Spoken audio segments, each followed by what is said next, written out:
Продукты, которые нужно немедленно исключить из рациона.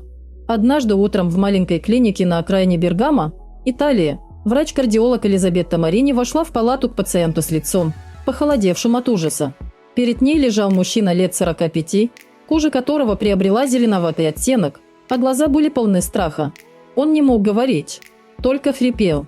Его сердце билось с такой силой, что казалось, вот-вот прорвет грудную клетку. Элизабетта подбежала к монитору.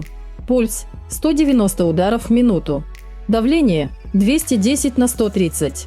Это был не просто кризис. Это был коллапс организма. Врач быстро пробежала глазами по истории болезни. Никаких хронических заболеваний. Никаких тревожных показателей в анализах за последние полгода.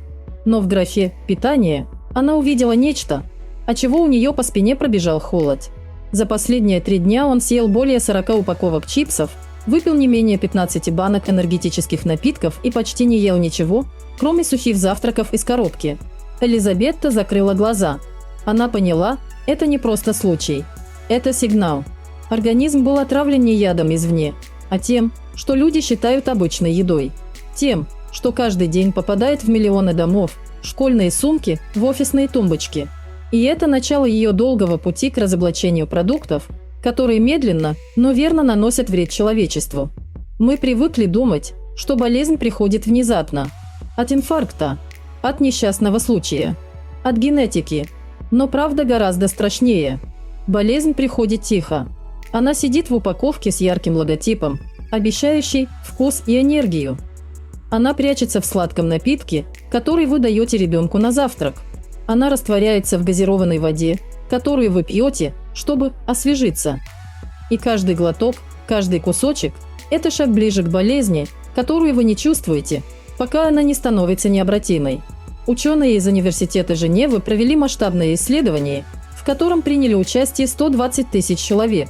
Результаты шокировали. Те, кто регулярно употреблял обработанные продукты, имели на 47% выше риск преждевременной смерти. Не от одного инфаркта, а от совокупного действия токсинов, сахара, искусственных добавок и скрытых жиров. И самое страшное – большинство этих продуктов не просто вредно. Они вызывают зависимость. Они перепрограммируют ваш мозг, заставляя вас хотеть все больше и больше, даже когда вы уже чувствуете тошноту. Первый продукт, который нужно немедленно исключить – это сладкие газированные напитки. Неважно, как они называются – кола, лимонад, фруктовый спрайт. Они не просто содержат сахар. Они содержат концентраты, которые разрушают печень быстрее, чем алкоголь. Одна банка газировки содержит около 65 граммов сахара. Это больше, чем суточная норма для взрослого человека. Но дело не только в сахарах. В составе этих напитков есть фосфорная кислота, которая вымывает кальций из костей. Исследования Института питания в Париже показали, что женщины, пьющие 3 банки газировки в день, теряют до 30% плотности костной ткани за 10 лет. Это значит переломы в 45 лет. Это значит инвалидность. Это значит конец активной жизни. А еще в газировках есть кофеин и аспартам. Последний – искусственный подсластитель, который, по данным Всемирной организации здравоохранения, может провоцировать опухоли мозга. Но производители продолжают его использовать, потому что он дешевый и усиливает вкус. И самое страшное – дети. Миллионы детей по всему миру пьют газировку каждый день. Их мозг еще формируется. Их нервная система еще не готова к химической атаке. Врачи из Бостонского медицинского центра зафиксировали рост случаев раннего слабоумия у подростков, которые с детства пили более 2 банок газировки в день. Представьте, ребенок в 15 лет не может запомнить простое математическое уравнение. И это не из-за лени. Это из-за того, что его мозг отравлен. Следующий продукт – это готовые сухие завтраки. Те самые, что вы покупаете в красивых коробках с изображением счастливых детей и спортивных чемпионов. Вы думаете, это полезно? Это ложь. Большинство таких хлопьев содержат больше сахара, чем печенье. Один производитель добавляет до 40 граммов сахара на 100 грамм продукта. Это означает, что вы даете ребенку на завтрак целый пирог. Но самое страшное – это глифосат. Это гербицид, который используется при выращивании кукурузы и пшеницы, из которых делают хлопья. Исследования независимой лаборатории в Амстердаме показали, что в 17 из 20 проверенных образцов сухих завтраков содержались следы глифосата. Это вещество классифицируется как вероятный канцероген. Он накапливается в кишечнике, разрушает микрофлору и повышает риск лейкемии. И когда вы говорите «это же всего один раз в неделю», знайте, глифосат не выводится. Он остается. И с каждым новым порционом его становится больше. Есть истории, как у матери из Калифорнии, которая кормила сына сухими завтраками с 3 лет. В 9 лет у мальчика диагностировали лимфому. Врачи не могли найти причину, пока не провели анализ стула. Уровень глифосата был в 6 раз выше нормы. После перехода на натуральное питание уровень токсинов начал падать. Но опухоль уже дала метастазы. Это не исключение. Это закономерность. Третий продукт – это так называемые диетические йогурты. Вы думаете, что покупаете что-то полезное? Это обман. Эти йогурты содержат не молоко и бактерии, а концентраты, стабилизаторы, красители и сахар. Один стаканчик может содержать до 30 граммов сахара. Это почти как шоколадный батончик. Но производители хитрят. Они пишут «низкокалорийный» или «без жира». И вы верите. А между тем, когда убирают жир, вкус становится плоским. Чтобы его вернуть, добавляют сахар. И много, очень много. Исследование, опубликованное в журнале The Lancet, показало, что люди, регулярно употребляющие такие йогурты, имеют на 52% выше риск развития диабета 2 типа. Потому что сахар врывается в кровь, поджелудочная вынуждена работать на износ, и рано или поздно она сдается. А еще в этих йогуртах часто содержатся искусственные ароматизаторы. Например, ванилин. Но настоящей ванили там нет. Это химический синтез, полученный из древесных отходов. И когда вы даете такой йогурт ребенку, вы не даете ему пищу. Вы травите его. Четвертый продукт – это полуфабрикаты. Пельмени из магазина. Замороженные котлеты. Готовые пицца. Вы думаете, это просто удобно. В этих продуктах содержится так называемый скрытый натрий. Один кусок замороженной пиццы может содержать до 2000 мг соли. Это почти суточная норма.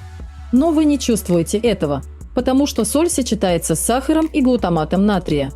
А глутамат – это усилитель вкуса, который вызывает привыкание. Он стимулирует нейроны в мозге, заставляя вас хотеть больше.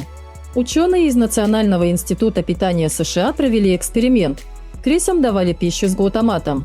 Через 3 недели они начали есть в 2 раза больше, чем раньше. У них развилось ожирение, диабет и агрессия. Когда глутамат убрали, аппетит нормализовался. Люди реагируют так же. Вы едите 1 котлету, потом 2, потом 3. И не можете остановиться, потому что ваш мозг обманут. Он думает, что это что-то очень вкусное и нужное. А на самом деле это смесь соевого протеина, крахмала и химии. И еще в этих продуктах трансжиры. Они образуются при глубокой заморозке и повторном нагреве. Трансжиры закупоривают сосуды, повышают уровень плохого холестерина и разрушают сердце. Врачи из Хельсинкского университета обнаружили, что люди, употребляющие полуфабрикаты хотя бы 2 раза в неделю, имеют на 68% выше риск инсульта. И это не гипотеза. Это статистика. Это жизни, которые можно было спасти. 5-й продукт – это соки в упаковке. Вы думаете, это полезно. Это иллюзия. Большинство таких соков не содержит ни 1 грамма настоящего фрукта. Это вода, сахар, ароматизаторы и консерванты. Производители пишут, содержит 20% сока. Но это значит, что 80% – мусор. И даже эти 20% – не свежий сок. Это концентрат, хранившийся месяцами в цистернах, обработанный сернистым газом. А сернистый газ – это токсин, который вызывает астму и аллергию. Исследование, проведенное в Токио, показало, что дети, пьющие такие соки, имеют в 3 раза выше риск развития бронхиальной астмы. А еще в этих напитках высокий гликемический индекс. Сахар врывается в кровь, как удар молота. Инсулин вырабатывается в экстремальных количествах. И через годы поджелудочная сдается. Диабет. Ожирение. Депрессия. Потому что мозг зависит от стабильного уровня глюкозы. Когда он скачет, вы раздражительны, у вас падает концентрация, вы чувствуете усталость. И вы снова тянетесь к сладкому. Порочный круг. И выход из него только один. Исключить соки. Пить воду. Ешьте фрукты. Целые. С кожурой. С волокнами. Тогда сахар поступает медленно. Организм справляется. Шестой продукт – это белый хлеб. Вы думаете, это основа рациона. Это яд. Белая перемолотая пшеница – это мусор. После помола из зерна убирают отруби и зародыш. Остается только крахмал. И этот крахмал превращается в сахар за считанные минуты. Один кусок белого хлеба повышает уровень глюкозы в крови так же, как 6 ложек сахара. Но хуже того, в хлеб добавляют бромат калия. Это вещество делает тесто пышным. Но оно же канцероген. В Европе его запретили еще в 1996 году. Но в США, России, Китае и многих других странах он до сих пор используется. Исследования на животных показали, что бромат калия вызывает опухоли почек, щитовидной железы и печени. И когда вы едите бутерброд с колбасой, вы не просто наедаетесь. Вы закладываете мину замедленного действия. Есть случай в Техасе. Мужчина ел белый хлеб каждый день 3 года. У него развился рак поджелудочной железы. Врачи не могли понять причину, пока не проанализировали его рацион. Уровень бромата в организме был критическим. После отказа от хлеба и курса детоксикации он выжил. Но это исключение. Большинство не доходит до диагноза. Седьмой продукт – это колбасные изделия. Сосиски, ветчина, бекон. Вы думаете, это мясо? Это химический коктейль. В составе соевый протеин, каррагинан, нитриты натрия, фосфаты. Нитриты особенно опасны. Они нужны, чтобы мясо дольше сохраняло розовый цвет. Но в желудке они превращаются в нитрозамины, мощные канцерогены. Всемирная организация здравоохранения официально заявила, употребление 50 граммов колбасы каждый день повышает риск рака кишечника на 18%. Это значит, что если вы съедаете бутерброд с ветчиной каждый день, через 10 лет у вас может быть опухоль. Есть история в Германии. Мужчина всю жизнь работал на мясокомбинате. Он ел колбасу на обед каждый день. В 52 года у него нашли опухоль толстой кишки. Он не курил, не пил, не имел наследственности. Но организм был переполнен нитрозаминами. После операции он начал есть только свежее мясо, овощи и крупы. Через год он был здоров. Но это был шанс. Многие его коллеги не дожили. Восьмой продукт – это маргарин. Вы думаете, это альтернатива сливочному маслу? Это ошибка.